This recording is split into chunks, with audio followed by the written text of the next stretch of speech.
আসসালামু আলাইকুম। আশা করি সকলে ভালো আছেন। সকলের প্রশ্নের মধ্য থেকে আজকের একটি প্রশ্ন উত্তরে চলে যাচ্ছি। আমি কেন ডিজিটাল মার্কেটিং শিখব? বা আপনি কেন ডিজিটাল মার্কেটিং শিখবেন? ২০২৬ সালে চাকুরি বা ব্যবসা ডিজিটাল মার্কেটিং ছাড়া এগিয়ে থাকা সম্ভব না। কেন জানেন? আজকে মানুষ যা খুঁজেছে সবই অনলাইনে। তাই ব্যবসাগুলো ডিজিটাল মার্কেটিং এক্সপার্ট খুঁজেছে আগের যেকোনো সময়ের তুলনায় বেশি। এই স্কিল শিখলে আপনি নিজের ব্যবসা বাড়াতে পারবেন, অন্যের ব্যবসায় কাজ করতে পারবেন। এমনকি ফ্রিল্যান্সিং থেকেও আয় করতে পারবেন। সবচেয়ে বড় কথা,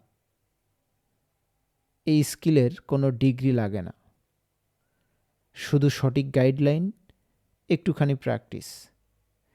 তাই ২০২৬ সালে একটি শক্ত কেরিয়ার গড়তে চান, এখনই শুরু করুন ডিজিটাল মার্কেটিং শেখা। ভবিষ্যৎ তো ডিজিটালাই।